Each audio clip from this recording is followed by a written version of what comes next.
Hey everyone, today we're going to be wiring up the outdoor outlets. I've already taken care of a few of them, but I figured I'd show you how I'm doing this one. So for starters, there's some slight custom work I'm doing here. So for starters, the drain holes aren't quite at the bottom, and these boxes do have a slight angle backwards to them, so if water ever gets in here, it could potentially pool before it goes to the drain holes. So I'm drilling some extra drain holes at the very, very bottom, just below these other ones.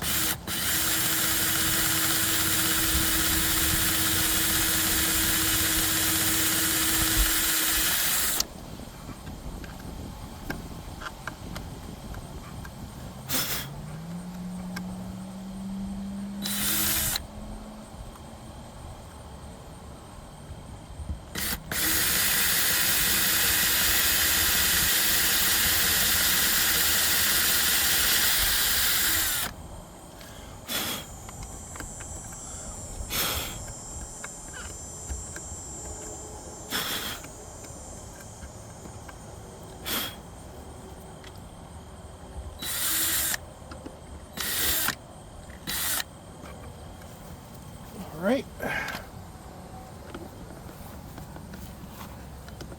so that's what that looks like.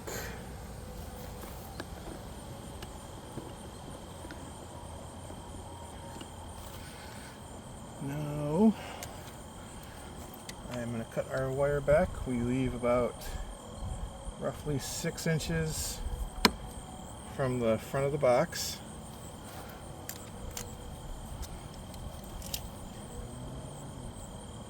Strip the insulation back.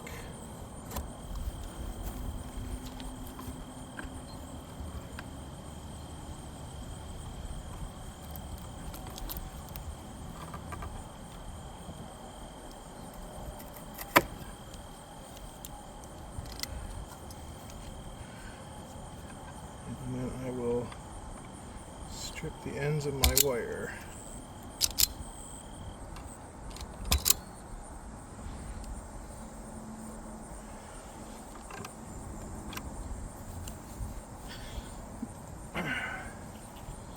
So for outlets, I'm using these Leviton, they're Wago style levers, and these are really nice. So for this particular application, I am snapping off the plaster ears.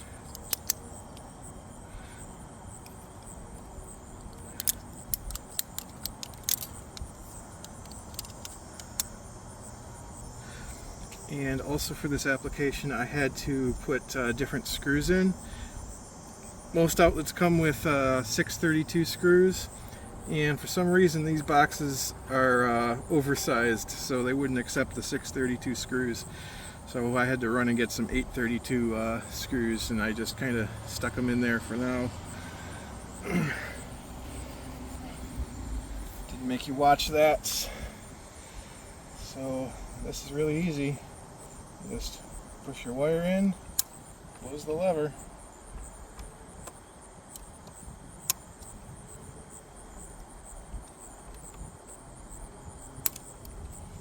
That's all there is to it with these.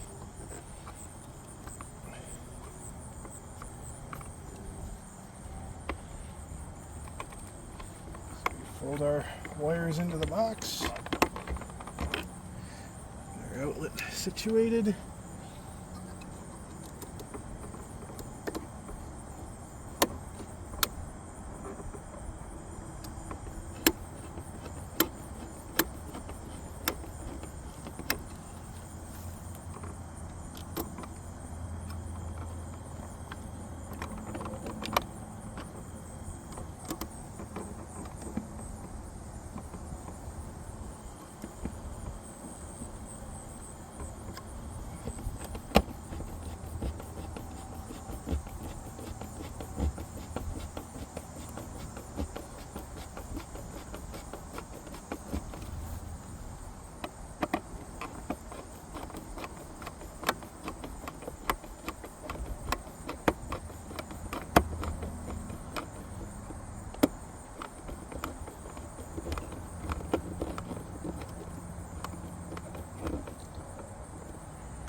Alright, that's nice and tight.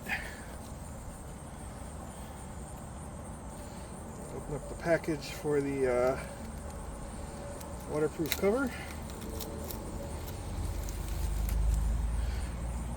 I'm going with these metal box covers that I got on Amazon.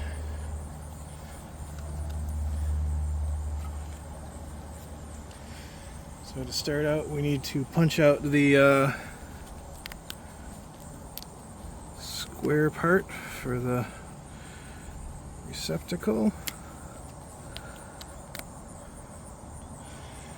And I always punch out the ones for the screw holes.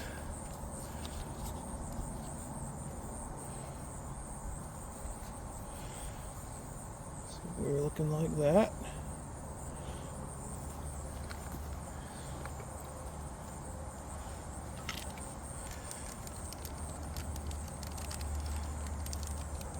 Get the screws out of the package.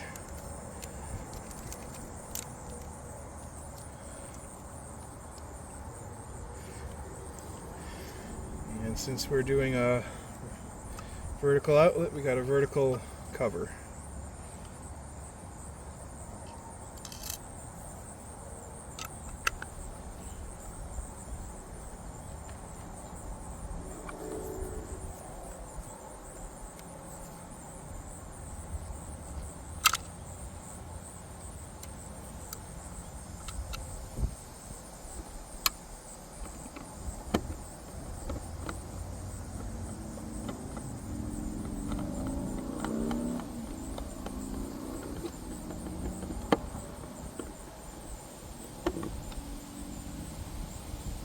Top screw has a slot for it. The bottom screw, you open the cover.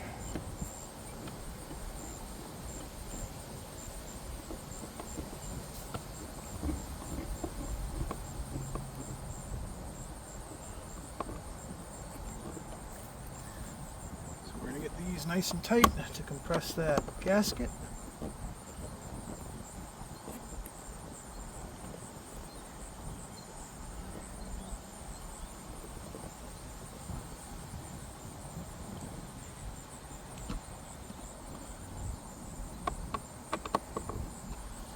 There we go.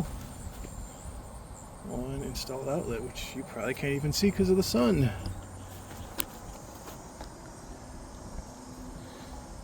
There we go. Let me get on the other side so you can see it even better. Nope, you can't see it because of the sun still. So anyway, that is what I'm going to do on the rest of them.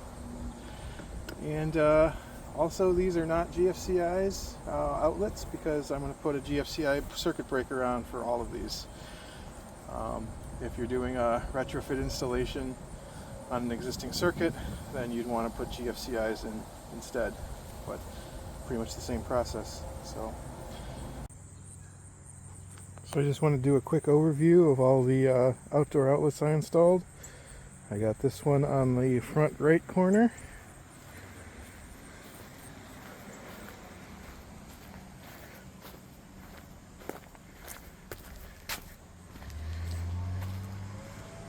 Got this one on the front left corner.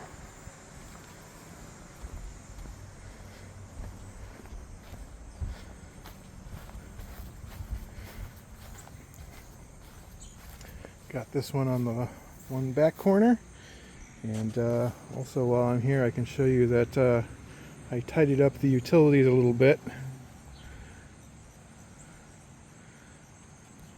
It's basically I added some extra strapping for the power leads. I ended up moving the green light box, fiber optic box up a little bit so I could put the outlet there, and because the outlet was a little lower before, that was there before. And I also put the cable TV line in over on the right, right under the phone box, because before it went around and into where the service entrance went in. So figured I'd show that off real quick while I'm showing the outlets. Up on the deck we have the 2 outlets, one for this side and one for over there in case anyone wants to run an extension cord or lights or something around the edge of the railing. And we'll go back down.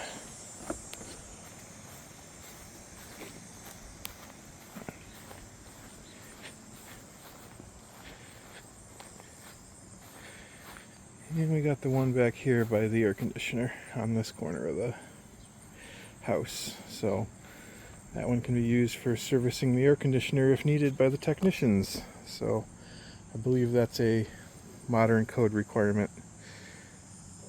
So let me go show you how all this is hooked up in the basement. Alright, so here in the basement we have that circuit on a GFCI breaker. So all of those outlets are controlled by this single GFCI breaker. And this is pretty much very similar to a standard breaker, except you hook the neutral into the breaker as well, and the breaker has a little coiled neutral that connects to the actual bus bar. So this line comes out, goes up. I have a junction box up there that goes to the back outlet, front outlet, another line that goes across the ceiling, along the back.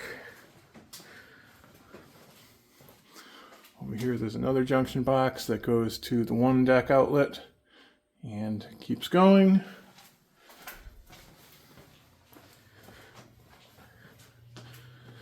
And then we have another junction box that goes back to the second deck outlet, back to that back outlet by the air conditioner, and it goes forward to that front corner of the house. So I gotta put some covers on these junction boxes, but other than that, this is all set. And like I mentioned, I think I mentioned before, I just use standard outlets on the exterior and rather than GFCIs because I have the GFCI breaker. There's pros and cons to that. The pro is, for one, it's a lot cheaper to have the single breaker. And also it's more reliable because I found that on GFCI electronics on the exterior outlets, they tend to, I think they get overheated by, if they're in the sun, they get really hot. And the electronics get ruined, and it causes the GFCIs to fail. So I found I've had to replace GFCIs on my own home roughly every 10 years, which may seem like a lot, but that's the kind of thing where I expect something like this to last pretty much a lifetime. So the fact that I've had to replace GFCIs multiple times in my house is annoying. And again, it's the actual GFCI that has failed. So this should eliminate that. And again, the system should be more reliable. The downside is if I ever trips an outlet while working outside, I'm gonna have to come in the house. And as a rental property, that's not the greatest, but I also don't expect to be using these outlets very much, if at all. But just something to be mindful of. And another potential downside is if there is ever any problem with this system, the GFCI in the house will trip. And you don't know which of the outdoor outlets has caused that. So it's potentially a little more work for troubleshooting. So, but I felt for this particular case, this was the best system for this property. And yeah, that's what we're going with. So thanks for watching, everyone.